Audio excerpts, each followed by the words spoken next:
Moscow पर drone attack होते ही super prime time के दर्शकों को हमने बताया था कि यूक्रेन पर पुतिन के क्रोध की सबसे विनाशक वर्षा होने वाली है और 24 घंटे के भीतर रूस की मिसाइल फोर्सेस ने पश्चिमी यूक्रेन पर इतना बारूद बरसाया कि 19 अगस्त यूक्रेन शोक दिवस बन गया है। क्रूज मिसाइलों से हमले के लिए किए गए लगातार जो अटैक हैं, लेकिन अभी की जो बड़ी खबर है वो अब न्यूक्लियर मिसाइलें भी तैनात होने की है। पोलैंड तक परमाणु हमले का डर फैल गया है। राष्ट्रपति पुतिन के आदेश पर पश्चिमी यूक्रेन को टारगेट किया गया है और इसके पीछे एक बड़ी रणनीति है। ये 3 राजधानियों पर रूसी ध्वज फहराने का प्लान है। कैसे, इस रिपोर्ट के जरिए समझिए। 18 अगस्त को जब यूक्रेन के ड्रोन मॉस्को के अभिमान को रौंद रहे थे, तभी TV9 भारतवर्ष ने पुतिन के प्लान की घोषणा कर दी थी। एक और बड़ी खबर ये मिल रही है कि क्रेमलिन की तरफ से यूक्रेन पर जल, थल और नभ से बारूदी बारिश करने का ऑर्डर भी जारी कर दिया गया है पुतिन द्वारा। 24 घंटे यूक्रेन के लिए कयामत का वक्त होगा। अब तक का सबसे बड़ा अटैक शुरू होने वाला है। तो रूसी सेना ने हमले के लिए 8 तरह की घातक मिसाइलें निकाल ली हैं। इन मिसाइलों को यूक्रेन के पास मौजूद रूसी मिसाइल सेंटर पर भेज दिया गया है। मतलब यह कि मिसाइल प्रहार से पुतिन यूक्रेन का नामो निशान मिटाने वाले हैं। 19 अगस्त का सूरज निकलते ही यूक्रेन पर पुतिन के क्रोध की वर्षा शुरू हो गई।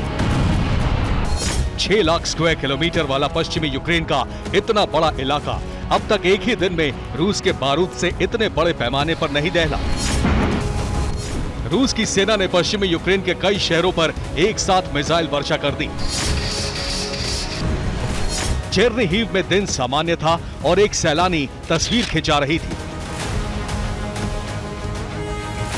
तभी उसके पीछे वाली एक इमारत पर धमाका हुआ। धमाके से इलाका दहल उठा और उसके बाद मंजर कुछ ऐसा हो गया।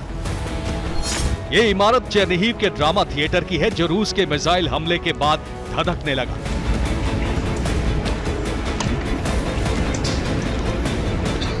चेर्निहिव पर हुए इस हमले में कई लोगों की मौत हो गई, कई जख्मी हो गए। मिसाइल हमले से इमारत का बहुत बड़ा हिस्सा तबाह हो गया। मिसाइल के जबरदस्त धमाके के बाद बिल्डिंग के आसपास वाले इलाके में दूर दूर तक मलबा बिखर गया। आसपास खड़े वाहन क्षतिग्रस्त हो गए। रूस के ब्लैक सी फ्लीट ने क्रूज मिसाइल से चेर्निहिव को टारगेट बनाया।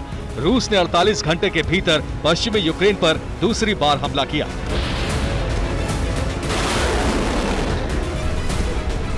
लेकिन ये हमला पहले से कहीं ज्यादा विनाशक, घातक और विध्वंसक है। कीव के आसमान पर उठता धुएं का ये गुबार रूस के मिसाइल हमले का परिणाम है। मिसाइल से इतना जबरदस्त विस्फोट हुआ कि आग की लपटें 10 मंजिला इमारत से भी ऊंची उठने लगी। धुएं का गुबार कीव के आसमान पर इतना ऊंचा छा गया कि अलग अलग जगहों से लोगों ने इसकी तस्वीरें रिकॉर्ड की। दोपहर करीब 12 बजे लोगों ने कीव के बाहरी इलाके में जबरदस्त धमाका सुना और उसके कुछ ही सेकंड बाद कीव में कई मील दूर से ही धुएं का ये कॉलम नजर आने लगा। धमाके से आसपास की इमारतों को भी नुकसान पहुंचा है।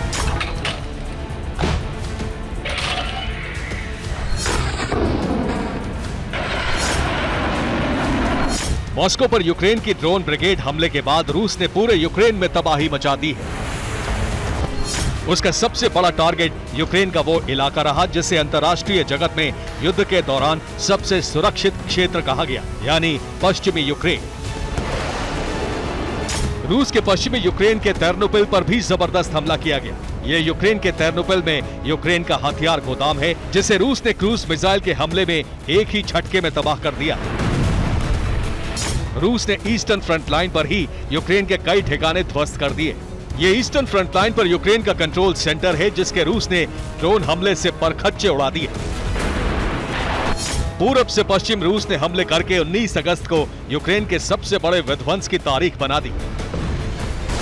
रूसी हमले में यूक्रेन के 3 टैंक डिपो तबाह हुए हैं। ब्रिटेन से मिली स्टॉर्म शैडो मिसाइल के 3 गोदाम भी नष्ट हो गए हैं। ब्रैडली आर्मर्ड व्हीकल के 4 स्टोरेज डिपो रूसी मिसाइल हमले में खाक हो गए। आर्टिलरी शेल और इन्फेंट्री हथियारों के 2 डिपो तबाह हो गए। ऑपरेशन विंटर के लिए स्पेशल आर्म्ड फोर्सेस के 7 ठिकाने भी रूस ने तबाह कर दिए। 5 ऐसे डिपो भी ध्वस्त हो गए जिसमें night vision, helmet, winter suit जैसे साजो सामान रखे थे। मॉस्को के एवोल्यूशन सेंटर पर हमले के बाद रूस की मिसाइलों ने पश्चिमी यूक्रेन के बहुत बड़े क्षेत्र को रणभूमि में बदल दिया है।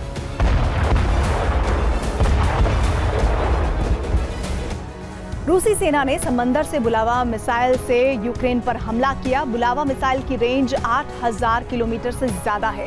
आसमान से यूक्रेन पर KH-102 मिसाइलें बरसाई गई। ये मिसाइलें 5500 किलोमीटर की दूरी तक मार करती हैं। रूसी सेना ने KH-101 मिसाइल से भी प्रहार किया और इसकी रेंज 4500 किलोमीटर है। 3000 किलोमीटर की दूरी तक मार करने वाली KH-55 मिसाइल भी यूक्रेनी शहरों पर बरसाई गई। ब्लैक सी फ्लीट से रूसी नेवी ने कैलिबर क्रूज मिसाइलें दागी। कैलिबर की रेंज 2500 किलोमीटर है। रूसी बॉम्बर्स ने यूक्रेन पर किंजल हाइपरसोनिक मिसाइल से स्ट्राइक किए। किंजल की रेंज 2000 किलोमीटर से ज्यादा है और इसकी रफ्तार आवाज की रफ्तार से 10 गुना ज्यादा होती है। अब पुतिन ने जिरकॉन मिसाइलों को भी हमले के लिए रेडी कर दिया है। जिरकॉन मिसाइल की रेंज करीब 1000 किलोमीटर है और इसके साथ ही Iskander short range ballistic missile भी जेलेंस्की के ठिकानों को हथियार ठिकानों पर बरसाने की तैयारी की गई है। पुतिन का प्लान है पश्चिमी यूक्रेन पर रूसी ध्वज फहराना और इसीलिए Chernihiv, Kyiv, Zhytomyr, Vinnytsia, Khmelnytskyi, Ternopil, Lviv, Lutsk और रिनबे शहरों के हथियार ठिकानों पर हमले किए गए। रूसी सेना का टारगेट है पश्चिमी यूक्रेन की सीमा को पोलैंड से काटकर एक डिफेंस फेंस तैयार करना ताकि हथियारों की सप्लाई काटी जा सके और इसके साथ ही प्लान बी ये है कि बेलारूस में मौजूद वैगनर लड़ाकों से पश्चिमी यूक्रेन पर हमला कराकर कब्जा जमा लिया जाए। यही पुतिन के हमलों का असली मकसद है। रूस के हमलों से पोलैंड बॉर्डर तक दहल उठा है। पश्चिमी यूक्रेन में रखे नेटो के 80% से ज्यादा हथियार तबाह हो चुके हैं। तस्वीरों में जो कुछ नजर आ रहा है वो असल तबाही का 10% भी नहीं है। यूक्रेन में विध्वंस बहुत बड़े पैमाने पर हुआ है। यूक्रेन इसकी जानकारी सार्वजनिक नहीं कर रहा है। कई देशों की इंटेलिजेंस रिपोर्ट है कि हमलाग्रस्त क्षेत्रों में यूक्रेन ने कैमरों पर पाबंदी लगा दी है। विध्वंस वाले क्षेत्रों के CCTV फुटेज कब्जे में ले लिए गए हैं। नागरिकों से अपील की गई है कि सोशल मीडिया पर वीडियो पोस्ट न करें। सोशल मीडिया पर आ चुके वीडियो डिलीट किए जा रहे हैं। दरअसल पश्चिमी यूक्रेन में हुई तबाही का मतलब है यूक्रेन की पूरी ताकत खत्म होना, क्योंकि ईस्टर्न फ्रंट लाइन पर पहुंचाए जाने वाले सभी हथियार पश्चिमी यूक्रेन में रखे गए थे। इंटेलिजेंस रिपोर्ट है कि पश्चिमी यूक्रेन के बड़े बड़े कम्युनिटी सेंटर, विशाल सार्वजनिक इमारतों को यूक्रेन ने हथियार डिपो में बदल दिया। इसीलिए रूस के हमले ड्रामा थिएटर जैसी इमारतों पर हो रहे हैं। रूस की मिसाइलों से पोलैंड तक परमाणु भय फैल गया है और खबर है कि शक्ति विहीन हो चुके यूक्रेन की मदद के लिए अब पोलैंड जंग में उतर सकता है।